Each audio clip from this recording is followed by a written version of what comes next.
बाजार के जाने माने दिग्गज और व्हाइट ऑक कैपिटल म्यूचुअल फंड के सीईओ आशीष सोमैया साहब कार्यक्रम में हमारे साथ हो रहे हैं शामिल। आशीष सर, बहुत बहुत स्वागत है, धन्यवाद हमें समय देने के लिए।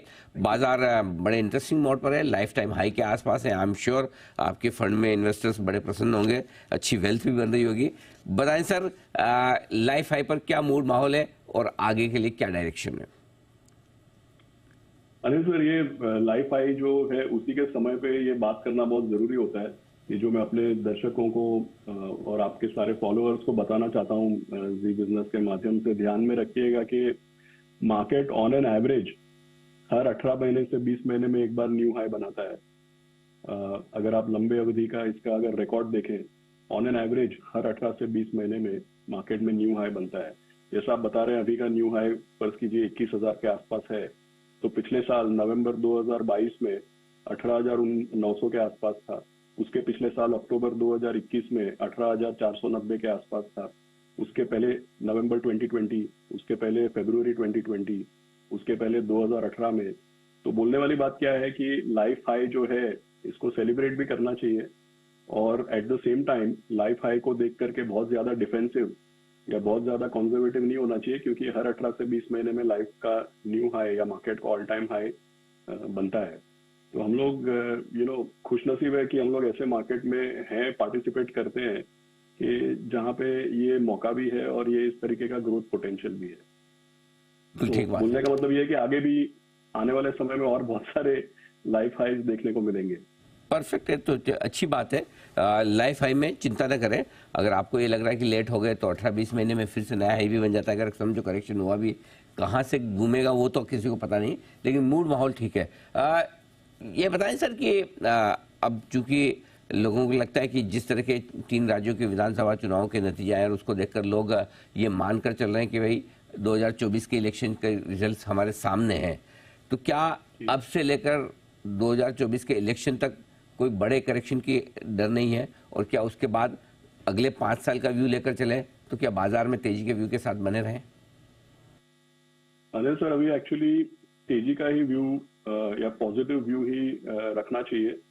इसके कारण जैसे एक तो आपने बता ही दिया कि आइडियली लोग अप्रैल मई तक या जून तक, जब भी मई में रिजल्ट आने वाला है, आइडियली लोग तब तक एक तरीके की दुविधा में रहते हैं कि भाई गवर्नमेंट को कंटिन्यूटी मिलेगी तो कितने स्ट्रेंथ से मिलेगी।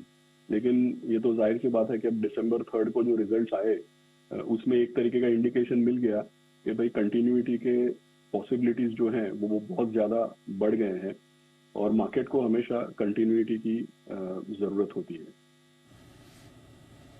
इसलिए मैं इस चीज से सहमत हूँ कि अभी से लेकर के, जैसे बोलते हैं कि एक प्री इलेक्शन रैली देखने को मिल सकती है। दूसरी बात यह है कि अगर रिस्क की हम बात करें तो ऐसा जान पड़ता है कि डोमेस्टिक को छोड़ के अमेरिका में जो पिछले 1 साल से कभी यहाँ कभी ना चल रहा है, इसका मुझे लगता है कि थोड़ा ज्यादा रिस्क हो सकता है। क्योंकि अगर आप देखें तो मार्च 2023 में जब 3-4 फाइनेंशियल इंस्टीट्यूशंस वहां पे बैंकरप्ट हो गए, तब ऐसा लगा कि भाई इनकी आर्थिक व्यवस्था पे हानि पहुंच रही है, तो ये लोग शायद ब्याज दर घटाएंगे।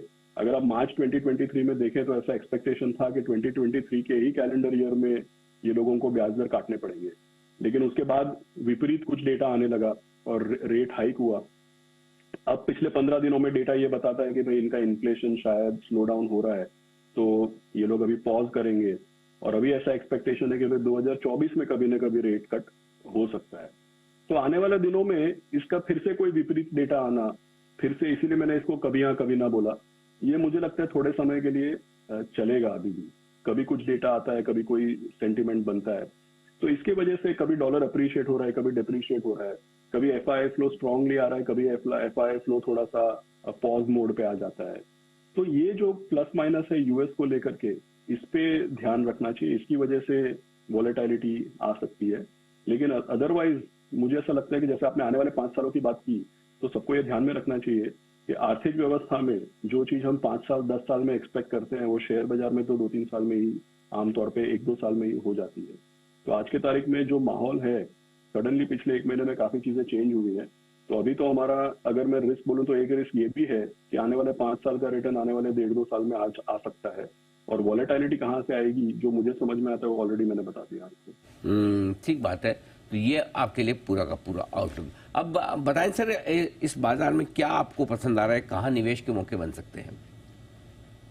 नहीं सर, एक चीज मैं हमेशा दोहराता हूँ जिस पे मैंने देखा है कि ज्यादा लोग ध्यान नहीं देते हैं। हमेशा लोग बैंकिंग एंड फाइनेंशियल सर्विसेज और प्राइवेट सेक्टर बैंक्स और बड़े बैंक्स की बात करते हैं, लेकिन आपको याद होगा मैं हमेशा जब भी आपसे मिलने का मौका करता हूँ मैं रिपीट करता हूँ कि फाइनेंशियल्स में जो नॉन लेंडिंग फाइनेंशियल्स हैं जो हमारी इंडस्ट्री के हैं, जिसको हम कैपिटल मार्केट पार्टिसिपेंट्स बोल सकते हैं, इसमें पूरा का पूरा जो स्पेस आता है asset management, wealth management, broking. अब देखिए 2021 में इसको लेकर के बहुत एक्साइटमेंट थी, फिर थोड़े समय के लिए 2 साल तक कुछ नहीं हुआ। अब पिछले थोड़े समय में फिर से ये सेगमेंट मार्केट में लोगों के ध्यान में आ रहा है, बट मुझे ऐसा लगता है कि जितना लोग सोचते हैं या जितना जान पड़ता है उतना सिक्लिकल ये सेगमेंट है नहीं। जितना भी कैपिटल मार्केट लिंक या फाइनेंशियल सर्विसेज का जो नॉन लेंडिंग वाला जो सेगमेंट है, ये एक सेक्युलर लॉन्ग टर्म ट्रेंड है। हाँ, इसमें कभी सेंटिमेंट प्लस माइनस होता है, पी री रेटिंग डी रेटिंग होती है, लेकिन ये जितना लोग सोचते हैं उतना सेक्युलर नहीं है, जितना लोग सोचते हैं उतना सिक्लिकल नहीं है, और ये एक सेक्युलर लॉन्ग टर्म ट्रेंड है। तो सारे के सारे नॉन लेंडिंग फाइनेंशियल सर्विसेज, ये एक चीज है। दूसरा, मुझे ऐसा लगता है कि यहाँ से डिस्क्रेशनरी कंजम्पशन जो है, ये भी काफी समय से 1-2 स्टॉक यहाँ वहाँ चलते हैं हमेशा, लेकिन काफी समय से अगर हम कंज्यूमर की बात करें, और मैं कंज्यूमर स्टेपल्स की नहीं कंज्यूमर डिस्क्रेशन की बात कर रहा हूँ, तो इसमें भी तो ये मतलब अगर आप देखें इंडस्ट्रियल्स है, मैन्युफैक्चरिंग है, बड़े बैंक्स हैं, इसके ऊपर काफी चर्चा होती है, मैं सुनता हूँ इसके बारे में, बट दो स्पेसिफिक चीजें मुझे आपको हाईलाइट करनी थी वो मैंने बता दी। ठीक बात है। अब सर, लाइफ टाइम हाई पर एक चर्चा ये भी चलती कि अब दिग्गज ज़्यादा शेयर सस्ते हैं, लार्ज कैप सस्ते हैं, मिड कैप स्मॉल कैप ज़रा महंगे हैं। आपको तो पैसा वहीं आ रहा है मिड कैप स्मॉल कैप शेयरों में, फंड में तो सब पैसे वहीं आ रहे हैं, लगाने भी मजबूरी है। लेकिन एज एन इन्वेस्टर किस तरह से स्ट्रेटजी रखनी चाहिए, कहाँ पैसा लगाना चाहिए, किस तरह के फंड्स में लगाना चाहिए, वो समझाएं। तो अनिल सर, एक्चुअली एक चीज मैं बता देता हूँ कि अगर हम BSE 500 को मार्केट का मापदंड देखते हैं तो ऐसा जान पड़ता है कि BSE 500 जो है इसमें मार्केट का 95% समावेश हो जाता है। तो BSE 500 में तो स्मॉल कैप का वेटेज 8 या 9% है, और BSE 500 में मिड कैप का वेटेज मेरे ख्याल में लगभग 15-16% है। और BSE 500 जो इंडेक्स है हमारे मार्केट का सबसे बड़ा मापदंड, इसमें लार्ज कैप का वेटेज जो है वो 75% के करीब है। तो किसी भी इन्वेस्टर को लॉन्ग टर्म पर्सपेक्टिव में, हम जो म्यूचुअल फंड इन्वेस्टर है या जो भी अपना लंबे अरसे की प्लानिंग में थोड़ा भी बिलीव करते हैं, अगर ये बहुत सारा पैसा स्मॉल कैप में डालते हैं तो इनको ये ध्यान में रखना चाहिए कि भाई पूरे मार्केट का 8% केवल स्मॉल कैप है। तो इसका मतलब है कि इतना बड़ा मार्केट है और आप किसी एक कोने में जाकर के खड़े हो क्योंकि वहां पे आपको समझो मजा आ रहा है या आपका पैसा बन रहा है, लेकिन लंबे अरसे में जो मार्केट है वो उसकी मैक्सिमम कंट्रीब्यूशन लार्ज कैप पे ही डिपेंड करती है। दूसरी चीज ये है कि स्मॉल कैप जो है इसकी वॉलेटिलिटी बहुत ज्यादा है, क्योंकि किन्हीं 5 सालों में, लंबे अरसे में स्मॉल कैप में अल्फा बनता है, रिटर्न बनता है, बढ़िया बात है, लेकिन किन्हीं 5 सालों में 1.5-2 साल में स्मॉल कैप का रिटर्न आता है, बाकी 2-3 साल में वो ऊंच नीच वॉलेटिलिटी ये सब चलते रहती है। और तीसरी बात, अभी जैसा आपने बताया, देखिए पिछले 1 महीने में मार्केट में एक रैली आई है, तब लार्ज कैप इंडेक्स और निफ्टी चला है, लेकिन अगर आप अक्टूबर 2021 से लेकर के अक्टूबर 2023 तक का देखते हैं तो ये पता चलता है कि भाई निफ्टी या सेंसेक्स में कोई मूवमेंट ही नहीं है, लेकिन मार्केट में PSUs, मेटल, सिक्लिकल या स्मॉल कैप, माइक्रो कैप, ये सब चला है।